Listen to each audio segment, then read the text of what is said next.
E Deus abençoando, pessoal, cada testemunho chegando de todas as partes, e eu espero que num culto como esse, você alcance de Deus aquilo que está clamando.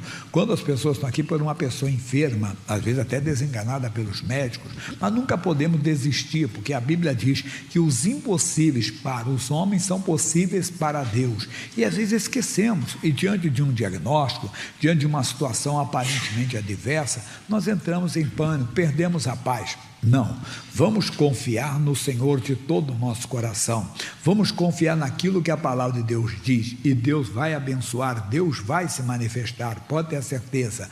Estamos hoje, terminar essa parte, igreja de joelhos, família de pé. Semana que vem nós estamos, todo mundo de pé, é numa guerra contra o mal, irmão, guerra total. Guerra que Deus vai abençoar bastante, é uma guerra contra o mal e contra o mal que está na família, e Deus abençoando e colocando a família no altar. Agora eu queria sua atenção para a palavra de Deus. Deus tem algo especial. Acabei de dizer que para Deus não é impossível. Vamos para Marcos capítulo 10.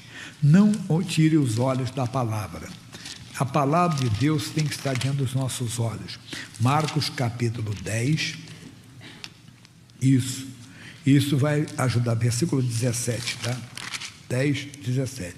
E pondo-se a caminho, correu para ele um homem, o qual se ajoelhou diante dele e lhe perguntou: bom mestre, que farei para herdar a vida eterna? Jesus vai nos dar uma lição. Quando uma pessoa vem com elogio, você tem que tomar cuidado. Às vezes o elogio é pior do que uma crítica. Que é isso, pastor? Você vai entender na mensagem agora. Jesus lhe disse: por que me chamas bom? Ninguém há bom senão um que é Deus. Você nunca vai ser, mas Jesus não era Deus? Era, mas estava aqui como Deus? Estava aqui como homem. Então ele levou, cuidado, nunca se sinta superior ao Senhor, nem mais misericordioso. No Antigo Testamento, o rei Saul aprontou muito, foi muito rebelde, ele não obedecia a Deus. Se você ler a história dele, no primeiro livro, capítulo 13, versículo 8 em diante, ele ofereceu o sacrifício no lugar do sacerdote. Depois, se você continuar lendo a Bíblia Sagrada, no capítulo 15, ele agindo por conta própria. Deus mandou ele agir, deu Deus a ordem bem específica para ele, como ele tinha que fazer. Ele não fez conforme Deus mandou. Aí o Samuel continua intercedendo por ele. Deus disse: até quando você dará dó de Saul, havendo eu rejeitado? Aí é 1 Samuel 16, 1, que mostra isso. Então parece que o Samuel queria ser mais misericordioso do que Deus. Não, Deus é bom.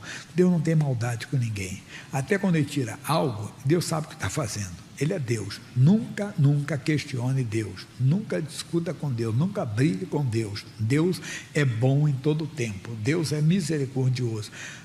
Fala algo que alguém pode até se machucar, até a morte. Às vezes Deus permite, entenda bem, a pessoa vai embora, mas o Espírito está salvo para o dia do Senhor. Mas nós queremos, claro, a saudade, o amor, a pessoa e tudo, mas se nós amarmos, nós temos que entender que Deus é bom. Deus não fez maldade nenhuma. Deus é bom em todo o tempo. E às vezes a pessoa questiona.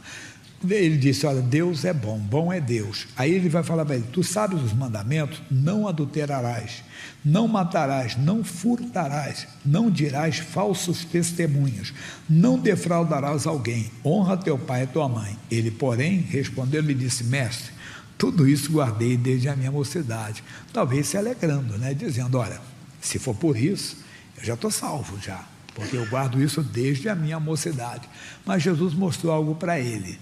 Ele diz assim, Jesus olhando para ele o amor, porque quem guarda o mandamento é amado. E ele disse: falta-te uma coisa, vai e vende tudo quanto tem e dá aos pobres. Jesus não falou: dá para mim, não, fugindo da aparência do mal, dá para os pobres e terás um tesouro no céu, vem e segue.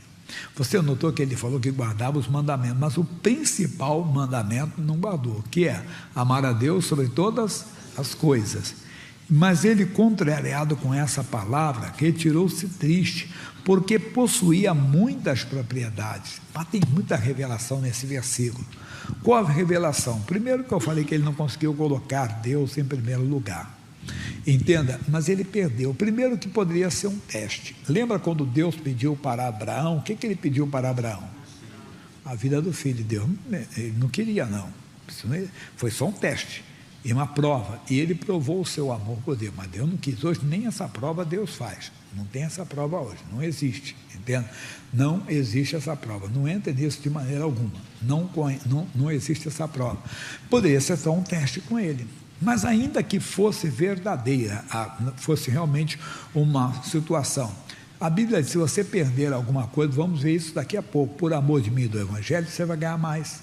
E ele não entendeu isso, mas o que eu quero explicar nesse versículo que diz assim, ele contrariado com essa palavra, nunca fique contrariado com a palavra de Deus, nunca fique chateado com a palavra de Deus, mesmo quando ela está te ferindo, ou quando ela está mostrando um erro, quando ela está mostrando uma falha sua, mesmo assim você não questione a Deus, porque Deus, ele é bom em todo o tempo.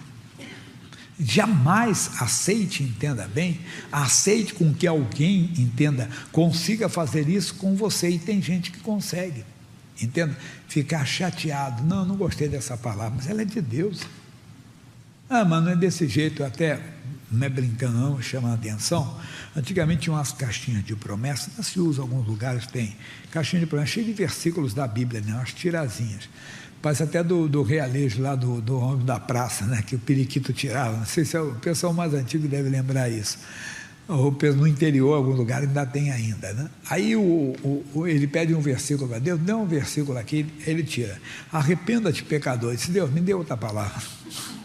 Você não pediu uma palavra, você queria o quê? Não, você não quer ouvir a Deus, você quer que Deus lhe dê aquilo que você quer. Não, Ele é Senhor, irmão. Entenda, Ele é Senhor, Ele contrariado, não fique contrariado, a palavra de Deus é Deus conosco, a palavra de Deus, até quando ela está nos repreendendo, ela está nos abençoando. Nós temos que aprender a palavra de Deus, mesmo quando está nos repreendendo, ela está nos abençoando.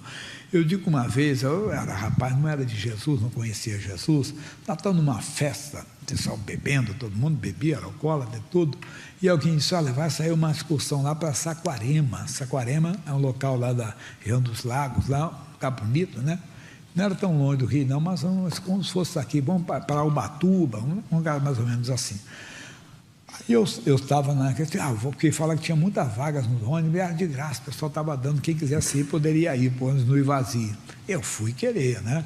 Aí fui em casa, estava com roupa, estava num casamento, fui colocar uma bermuda, uma coisa, mas já tinha tomado uns negócios, não via muito. E nisso, entenda bem, quando eu acabei de me arrumar, minha mãe fechou a porta. E eu já, homem feito, né? Eu tinha 20 anos, isso mesmo, 20 anos que eu tinha, foi em 79 isso. Aí eu fui e fiquei chateado, fiquei muito chateado, porque eu não podia sair pela janela, que era sexto andar, irmão. Senão eu teria saído pela janela, sexto andar não dava para sair. Eu fiquei, mas eu não sou crente, cadê essa chave? Mas como eu tinha bebido muito, o negócio de sentar, quando eu sentei, apaguei, dormi.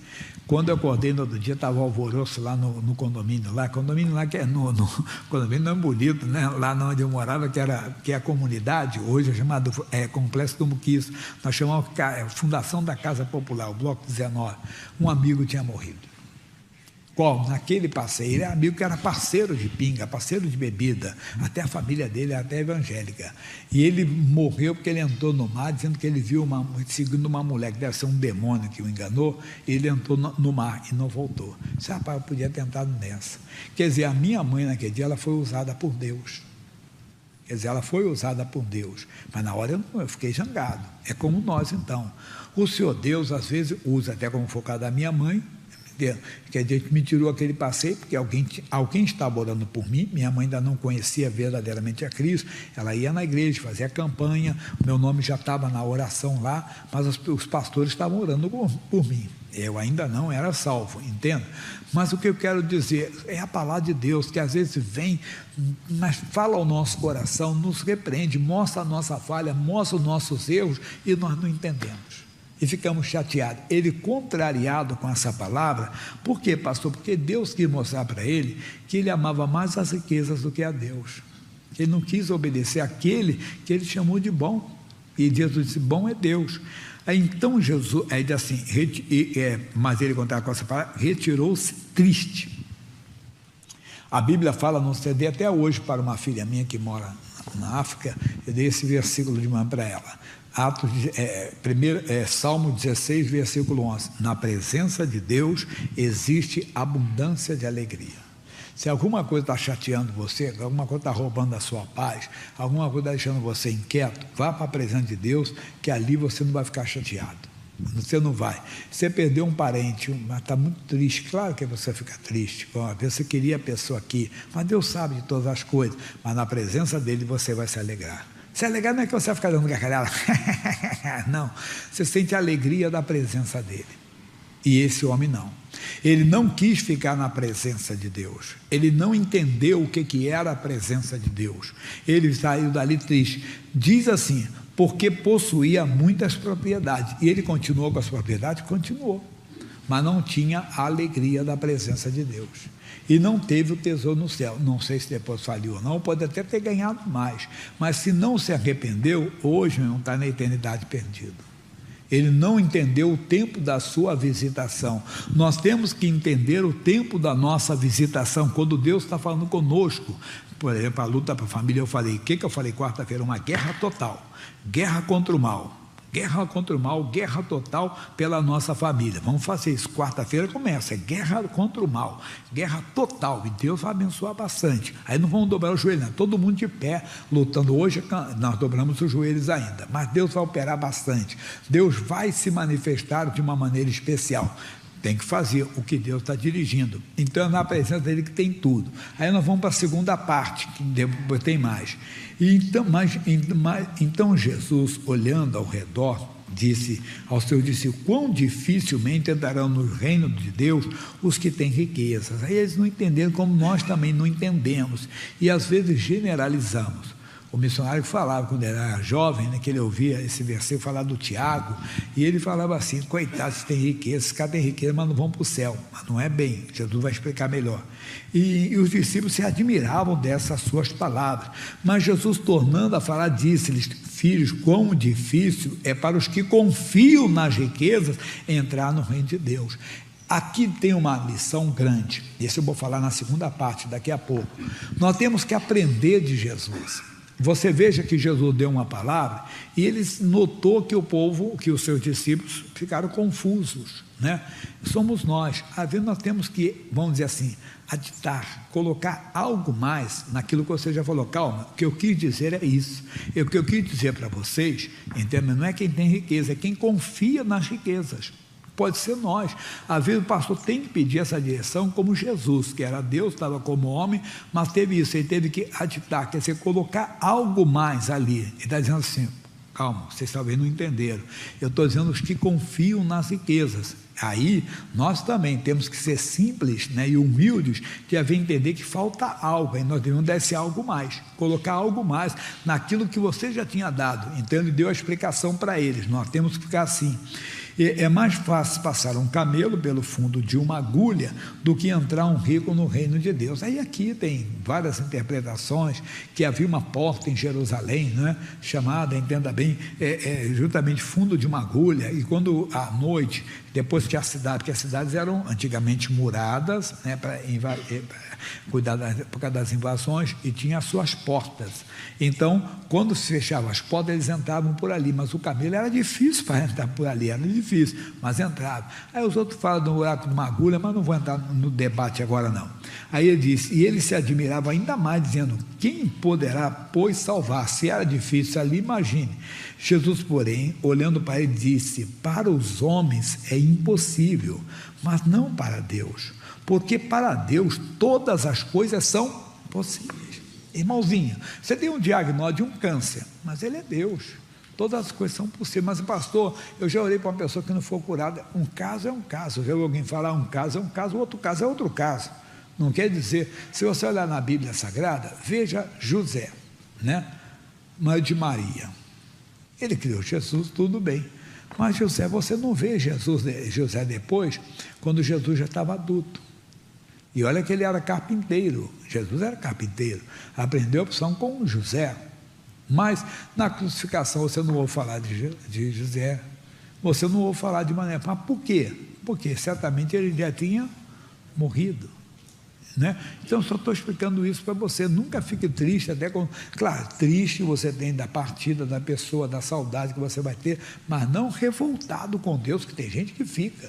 Puxa, mas eu pedi a Deus para curar meu filho, meu marido, minha mulher, meu pai, minha mãe.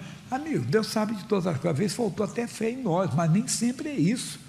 Nem sempre. Paulo disse, eu falei ontem, foi um versículo que eu recebi num momento muito difícil da minha vida, foi até o meu irmão caçula que deu, ele me deu, assim, já leia o Romanos 8, capítulo 8, versículo 38 e 39, nada vai nos separar do amor de Deus. Aí o Paulo fala, nem a morte.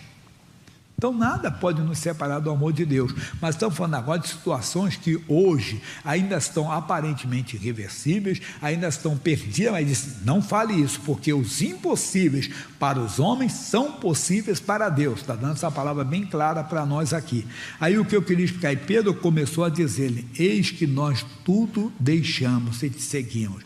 Jesus respondeu e disse, em verdade vos digo, que ninguém há que tenha deixado casa, ou irmãos, ou irmãs, ou pai, ou mãe, ou mulher, ou filhos, ou campo, por amor de mim e do Evangelho, que não receba 100 vezes tanto. Vai receber o que? 100 mulheres? Não, Jesus não fala da mulher, mas ainda que for, não é 100 mulheres, nem, simplesmente você vai ser recompensado. Aí ele diz, já nesse tempo, em casas, irmãos, irmãs, e mães e filhos e campos, com perseguições, não falou da mulher, já para evitar que a pessoa pegue carona aí, né? Ah, minha mulher foi embora, Deus vai me dar 100. Não, para com isso, seu pecador. Já está querendo entrar no pecado já? Para. E no século futuro, a vida eterna. Mas qual é aqui? É a recompensa. Alguém pode ter dito lá, aquele homem na frente, jovem rico. O que foi? Lembra que aquele pregador, Jesus, falou para você, que você desse, entenda bem, tudo que você tinha, entenda bem, para os pobres? E você teria um tesouro no céu? Sim, mas eu tenho muitas propriedades, herança de família, eu não podia fazer, eu não fiz. Ele disse, ele acabou de dizer que a pessoa que fez perder alguma coisa por amor dele e do Evangelho vai ganhar 100 vezes mais. Você podia ganhar 100 vezes mais, mas não confiou em Deus. Temos que confiar. Não estou falando para depois passar sacola aqui, não. Veja que Jesus nem falou de oferta. Jesus falou de caridade, dar para os pobres. Nem falou de dar para a igreja. Nem falou isso, para fugir da aparência do mal. Jesus dá para os pobres, só foi um teste para ele, e ele perdeu a grande bênção. Não perca o tempo da visitação. Nossa mensagem aqui principal, meu irmãozinho, para Deus não é impossível. Ouça o que Deus está falando com você, que Deus está mudando situações, e como tem gente sendo abençoada na campanha. Então não esqueça, nós vamos aqui, estamos hoje terminando o Igreja de Joelhos, falando de pé, de manhã, todo mundo de pé em guerra total. É guerra contra o mal, pela nossa família, e Deus vai abençoar bastante. Amém? Em nome de Jesus.